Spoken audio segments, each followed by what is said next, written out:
I'm Corey, this is Offbeat Motors, and let's talk about tire maintenance.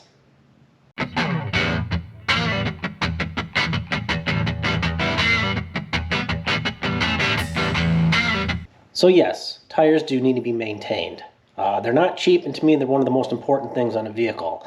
Why? Because it is the only part of the vehicle that touches the ground. So this is something you should be maintaining to ensure that you're getting the most out of your tires. And by the most, I'm talking about lifespan. So this video is going to pertain to novice people that don't generally take care of their cars. They generally rely on taking the car to a dealer or a mechanic or whoever. But these are a few things that you can do to ensure that you're getting the most out of your tires. Like I said, tires are the only thing that touch the ground. And you want to make sure that your tread depth, lasts as long as possible. And one of the best ways of doing that is maintaining proper tire pressure. So if you're underinflated or don't have enough pressure in it, what's going to happen is your tire is going to squish up. It's going to flatten. It's kind of like what you see right here on the bottom. And this is because I don't have proper pressure in my tires right now. They are a little low. And what that does is that it will cause your tread to wear unevenly. And when you're underinflated, the outside tread will wear faster than the inside. Now the exact opposite will happen when you're overinflated, which you have more pressure than what you're supposed to.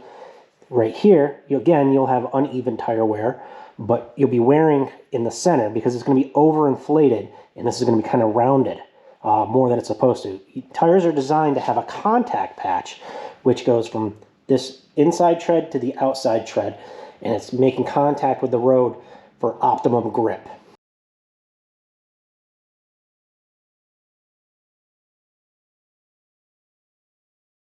And one of the benefits of having a proper tire pressure also is the fact that you're going to get a proper ride quality in your vehicle.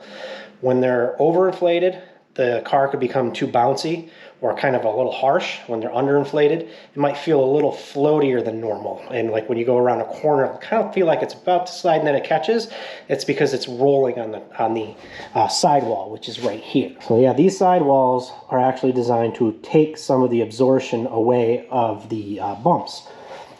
Now that is obviously the main thing behind your suspension, but your tires also help with that. So when you're underinflated or overinflated, it has an effect on the ride quality. Another reason you want to maintain proper tire pressure for your vehicle and tires is your miles per gallon. It will have an adverse effect on your MPGs. So how do you know that your tires need to have the air pressure adjusted? Well, one of the things you should do is periodically check your pressure. So we'll get to that in a minute. But another good telltale sign is, if you look right here, you'll see how it's kind of squished up right there. My tires are currently underinflated, so they're squished down a little more. So if you know your vehicle and the tires on your vehicle, you'll be able to tell just by looking at them, then it might be underinflated. If it's just a little bit underinflated, you might not see that though. But one of the best ways to tell if your tires need to be have the air pressure adjusted is right here. This is a tire pressure gauge, and you can pick this up at just about any parts store, Walmart, all different kinds of stores sell these. They're very inexpensive, and this is probably one of the most basic ones. There's all different kinds out there. They have digital ones. They have some that are dials that look very similar to this. Now this one has a hose attached to it because it goes to an air compressor, so I can inflate my tires, which we'll get to how to inflate in just a moment. But I recommend just picking up a tire pressure gauge so you can just walk around your vehicle periodically and check your tire pressure. And let's see how this actually works. So right here is your valve stem, and this is where you're going to check your pressure. This is where you're going to put your air in as well. Just going to unscrew it. So all you're going to do is you're going to take the end, because right here is the side that's going to end up coming out, and it's going to have a gauge on it, which will tell you what your PSI is, pounds per square inch. Just going to go ahead and line it up, push it on, and right there. It's going to be kind of hard for you to see, but you can see the 25, and you can't see the 30, so you know it's under 30 PSI. Now that's not the only way, especially with modern cars like my Jeep. So any vehicle, if your vehicle is like a 2008 or higher, maybe 2007, is mandatory by the federal government here in the United States to have a TPMS warning system or tire pressure monitoring system. And they can be very simple. This light right here means is for your TPMS, or it could physically spell out TPMS, and that'll give you an indication of when it's low. The systems are designed and set by the factory to a certain PSI. So when the tires drop below a certain PSI, it'll indicate the light. Now, not all vehicles are as sophisticated as the next. The most simplest of system, like I said, is just going to be a light that tells you there's a problem with your tire pressure. And it's up to you to get out and check the tires to see which one is low. Another form of system that's out there, if I remember correctly, my wife's old Chevy Cruze, it would tell you not only that there was a problem with the tire pressure, but it would show you which tire was low. But it didn't tell you what the current pressure is in that tire. Now, my Jeep and a lot of vehicles not only will tell you, but it'll tell you what the pressure currently is. And as you can see, all four of mine are low. I got 31 PSI, 32 PSI, 32 PSI, 32 PSI. Another thing to look for on my particular vehicle and some others, not all, it will tell you what to inflate your PSI to. If you don't see this, here's another way to check. So if you don't see that in your instrument cluster or any of your displays on your dashboard, could be anywhere on your dashboard, some vehicles have it right here. Now mine does not, but some will have you tell you what the tire size is and what your recommended tire pressure is. The most common place though, it's right here on what is known as the B pillar. When you open your driver's door, there's a B pillar right here between the two doors, or if it's a coupe, there won't be a door here, but this pillar right here. There'll be a label here. It'll tell you your recommended tire size, and right there is the PSI for each tire. And it'll even tell you, this one tells you the spare as well. If it's not there, chances are it could be here. But that's the most common area right there. And that's how you can find out. If you have none of that, you could always resort to looking on the tire itself. There's going to be all sorts of information on this tire. And one of the pieces of information is the PSI. I generally go off of what the vehicle is telling me. Now, if you have different size tires than what it came with, different rims, all that other stuff, none of that's going to apply, and you're going to have to figure out what pressure to run. General rule of thumb, most vehicles are going to be anywhere probably 32 to 40 PSI depending upon the vehicle. You've gotten to the point where you've discovered that you are low on tire pressure, whether it's the front or rear, left or right, and you need to put air in your tire. How do you do that? Well, a lot of places you can go to, tire stores, they have free tire checks, and they will check the pressure of your tire and adjust it accordingly. Generally they are free, but remember that is a business, and they're probably going to try to find something to recommend to you. Whether it's, oh, your tires are getting low, oh, you need alignment, whatever it may be. But there's an easier way to do it yourself. Some vehicles nowadays, in the trunk, they will come with a pump because they're not coming with spare tires. My 2018 Dodge Challenger had a pump that came in there instead of a spare tire. So you could, it plugs into your the 12-volt outlet in your dash, and you can adjust the tire pressure. And I have something similar to that on my Jeep. It didn't come with my Jeep, but I purchased it. Now this is a pump. Here's your 12-volt source. Plugs in to the 12-volt in the dashboard, cigarette lighter, whatever it may be. Connect it to your tire, flip it on, and this has a gauge on it, so you know how much is in there. These are relatively inexpensive. I picked this one up from Lowe's. You can find them all over the place, and I did not spend very much for this. The time I bought this was when I bought the Jeep new. I want to say it was probably right around $25 at the most. Another thing you can do is go to your gas station. Most gas stations have an air station. Some of them you have to pay for, some of them are free, but you can use that as well. Me, on the other hand, I'm going to use this. This is a portable air compressor with a small tank. I do odd jobs around my house that requires air and stuff, so I have that.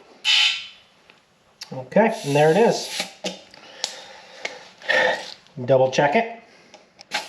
PSI gauge here, and we're at 39 PSI. So that tire is good. When you correct the tire pressure, all you need to do to reset your gauge is just go for a quick drive. Sometimes they're pretty quick to reset, sometimes you just gotta drive for a mile or two. Pretty easy though. And like I said, you don't have to get a compressor like that. You can get one simple as that if your vehicle doesn't already come with one, or you can go to the gas station or one of the free services. It's also something your dealer is going to do when they service your vehicle, do your oil change. They're going to check your tires. They're going to set the tire pressure. If they're doing a rotation, then they're going to rotate the tires. Which leads me to my next thing of maintaining your tires. Rotation. You should be rotating your tires according to the service manual of your vehicle. It'll tell you how often, and it will tell you how they're supposed to be rotated.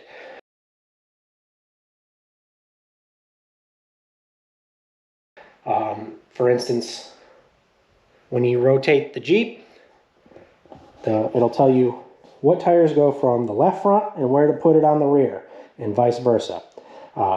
Sometimes there's just a straight back and forth, especially if your vehicle has certain tires, performance tires and stuff, or the tread only goes a certain way. You can only go front and back. This one is going to crisscross, and if I remember correctly, the rear is going to come to the front, and the front left is going to go to the right rear. The right front is going to go to the left rear. The left rear comes to the left front. Right rear comes to the right front. That's how this one is. Some vehicles you can't even rotate the tires, mainly because they are directional tires and they're what is called staggered, which means the front tires and rear tires are not the same width, so you cannot rotate them. One of the advantages of rotating is that's going to help with the longevity of your tires. It's going to help them wear evenly. As you can see, the front tires do all the steering on the vehicle, and then the rears just follow wherever the front go. The fronts could actually wear out quicker than the rears if you don't rotate them. That helps just all four wear evenly, and you'll get the most tread life out of them, saving you money in the end, because you could run into a situation where you're buying two tires for the front before the rears are even halfway gone, or they're only halfway gone. But if you do it all at the same time, you're going to get the most tread life out of them, so it's going to prolong that purchase of those tires later on, or out further. The third thing I want to touch on for maintaining tires does have to do with your suspension. More particularly, the alignment. Now, this is something a specialty shop can do, most tire shops, and your dealer. They will have what is called an alignment machine, which is basically a rack that they hook up to all four tires, and it takes all the readings and tells them if there's something going on and if it needs to be corrected, in which case then they can do minor adjustments to help put the tires to where they're supposed to be. Now, one of the biggest culprits is toe in and toe out. And I know it's going to get a little technical at this point, but stay with me. Toe in has to do with what is called a tie rod, and it's rather than your tire being straight like this, it's toed in or toed out. So when you're going straight down the street, it'd be like pushing like that, so it's going to wear unevenly and quick. So you don't want that, so you want to fix that. So having your alignment checked will help prolong the life of your tires.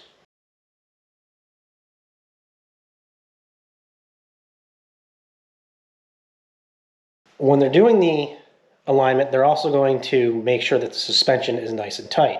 So they're going to check your control arm bushings and all that stuff, because they're not going to want to do an alignment if your bushings are shot in your control arm and they got to be replaced, or your control arm has to be replaced, or you have a busted strut or something like that that's leaking and it's causing the vehicle to sag to one side.